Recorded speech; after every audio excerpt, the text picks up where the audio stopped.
What if I told you that Ryomen Sukuna, the so-called king of curses, never truly craved power?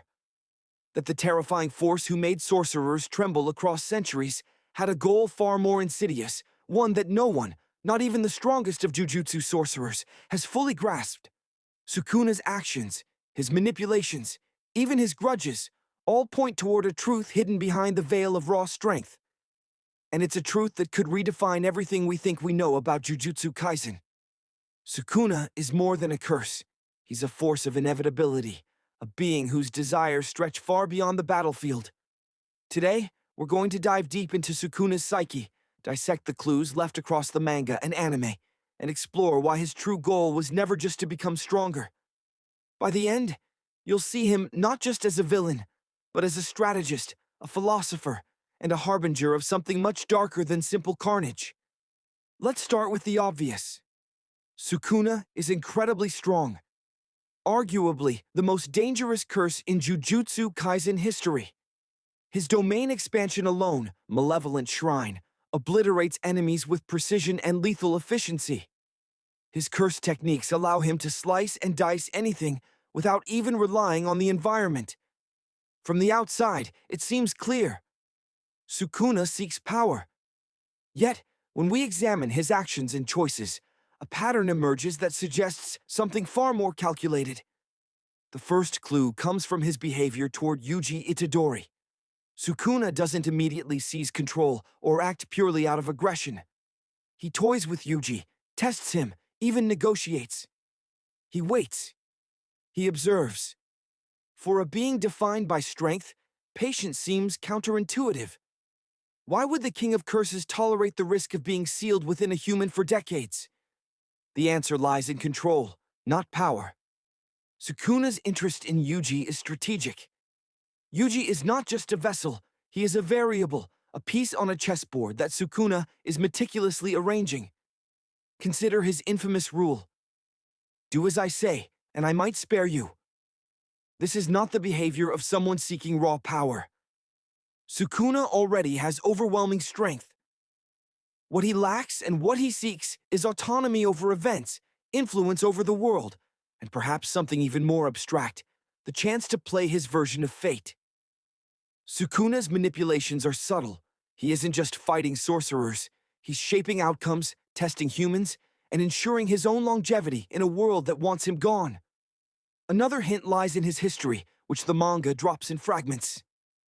Sukuna once lived as a human, a sorcerer so powerful he was feared even in life.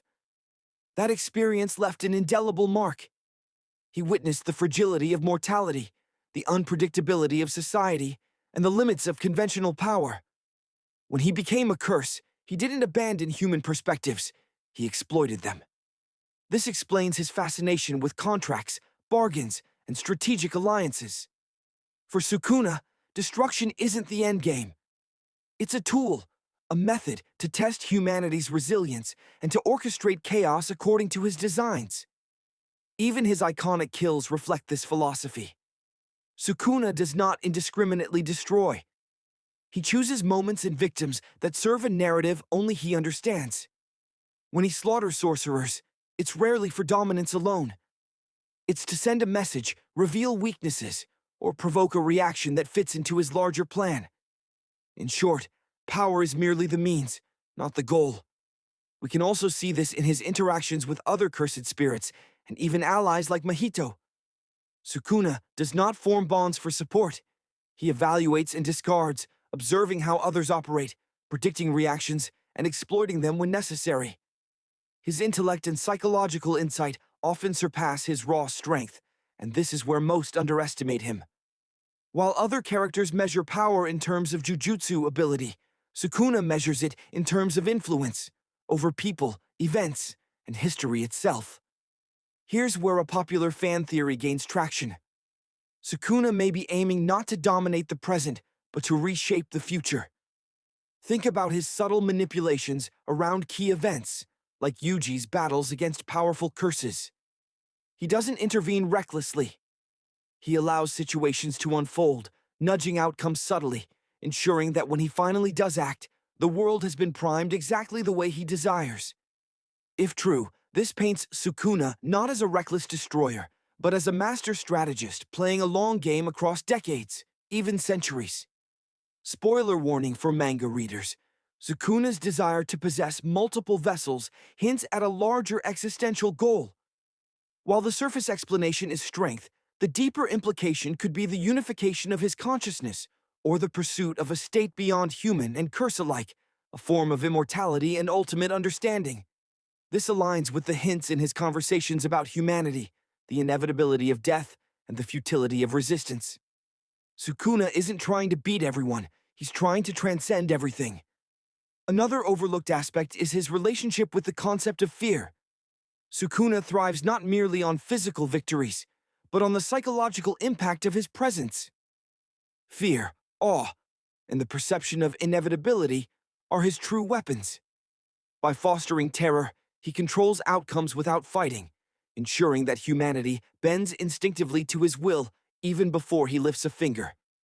In essence, Sukuna is less about combat and more about narrative control, writing the story in which he is inevitably victorious. Comparisons to other characters make this even clearer. Consider Gojo, who represents unchecked potential and raw strength. Gojo dominates through power and confidence, seeking to protect the world on his own terms. Sukuna, on the other hand, operates behind the scenes, using intellect, manipulation, and strategic cruelty. Where Gojo is immediate and overwhelming, Sukuna is patient and meticulous. Their opposition is not just physical, it is philosophical. Sukuna challenges the notion that power alone can dictate outcomes. So what does this mean for the future? If Sukuna's goal is indeed control and orchestration, his path will not be defined by straightforward battles alone. He will manipulate Yuji, other sorcerers, and even curses to create conditions that favor his long-term plans. Conflicts like the Shibuya incident were not mere chaos. They were experiments, calibrations for his ultimate scheme. Future arcs may reveal layers of his strategy that make even his most horrifying actions look like calculated steps toward a much larger design. Some predictions emerge naturally from this analysis. Sukuna may seek to test the limits of sorcery itself, pushing Yuji and allies to extremes to understand and possibly break the rules of their world. He may attempt to transcend the boundary between curse and human entirely, forging a state where he no longer needs vessels or concealment. And most intriguingly, he may aim to expose the weaknesses of humanity itself, using the Jujutsu world as his proving ground. Ultimately, understanding Sukuna means recognizing that power is not his obsession. Freedom, inevitability, and influence are. Every fight, every taunt, every calculated silence serves a larger narrative only he fully comprehends. The King of Curses is not merely a threat because of his strength, but because of his vision. He embodies the unsettling truth that sometimes the most dangerous beings are not those who strike the hardest, but those who know the story before anyone else even reads the first page.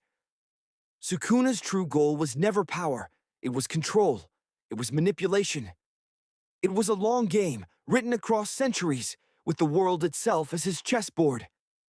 And as we continue to follow Yuji, Gojo, and the rest of the sorcerers, one question lingers.